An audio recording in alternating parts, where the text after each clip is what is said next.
I feel like e-learning is a very good and powerful tool where we can learn online using interactive media. As a journalism student, it actually helps us out quite often. So using it with interactive media actually allows us to engage part of our brains that are just being talked to or dictated work by a teacher. I think it's a powerful tool to learn online, so all the stuff you need to know in life you can learn online without coming into college. I think e-learning is really useful for students who obviously want to learn more independently, I guess. I think it's really useful for, I don't know, people that really want to get a better understanding as well, aside from the teacher helping. My understanding of e-learning is basically using new technology in the classroom, not just only in the classroom but also outside the classroom. So basically it's using new devices, new technology, particular apps that you can work through by making work much more faster, an easier process. Also it could be used by lecturers, by using particular devices and applications that they can communicate with their students rather than actually doing a face-to-face interaction. So it's practicing more about using this new technology, it's about doing more distant learning. I feel like online learning is a good way, a more interactive way actually, because like we're living in the age of the internet where it's all just blowing out proportion. I think that we could use the internet to our advantage, so why not use that for learning? I think it would be really useful because teachers want us to repeat themselves all the time, and if it's recorded it can just be put on a screen and the students can see it that way. It can be useful in a way. I mean, you can learn in a different way, I believe. If you're, I guess, scared of talking to the public or your students, to your peers, it's something that you can develop yourself, it's something that you can learn independently. Again, I think online learning is a really great way of reaching the kids on their level in a medium that they're really used to using all the time.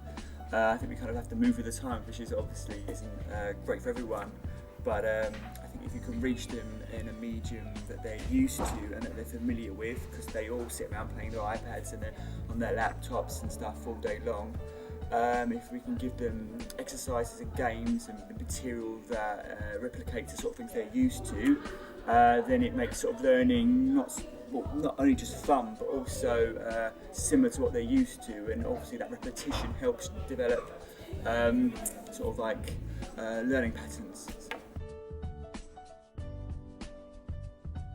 I guess I'm quite a shy person, so I guess learning online is something that can help me at least to work harder myself and not have to worry about other people thinking of what I'm doing or if I'm doing something wrong or something right. I can learn independently. I think online learning would help me because I don't think everyone likes to be interactive, and some people just like to work by themselves on the computer. But then I don't think it would be too good because we're on the computers all the time already, and to be on it even more, it ain't too healthy, like eyesight goes, and also I would like to speak to people in person instead of just being online all the time. It's a better way, a more engaging way for me to know about my subject area as opposed to just learning from a teacher from word of mouth.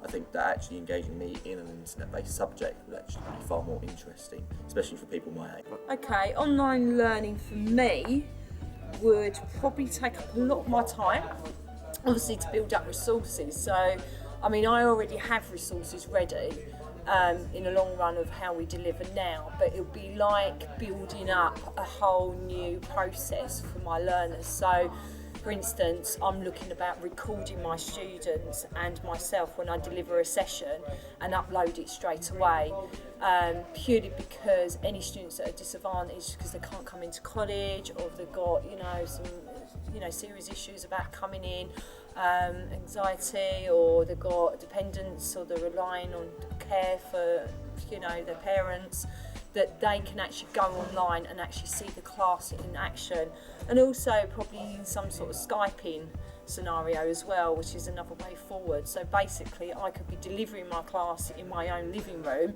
and the students can interact in their own bedrooms, wherever location, to see what I am actually delivering and communicating.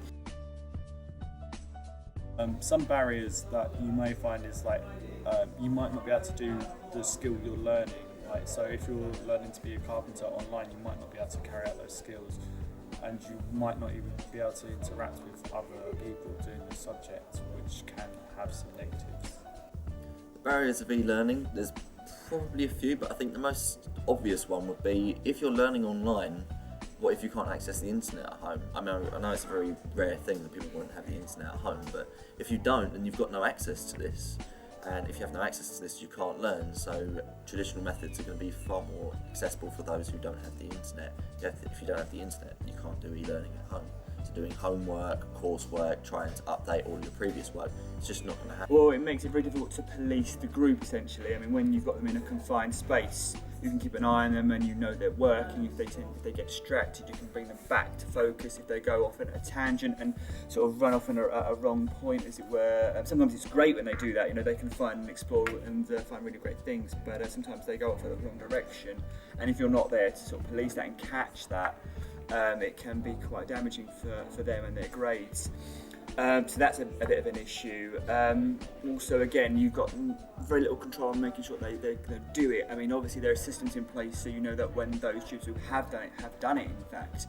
But you aren't able to stand over them if they're being particularly troublesome or reluctant to do the work and to make them to do it, as it were.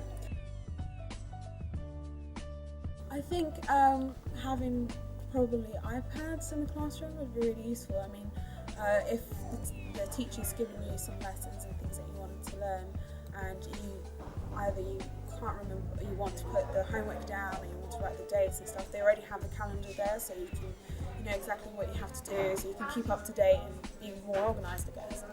It could be useful to have an app or device on people's phones which can help in class. Like, so you could use apps in class to help develop skills and make activities more interesting. I think to try and engage us more, I feel like e-learning should be brought to phones.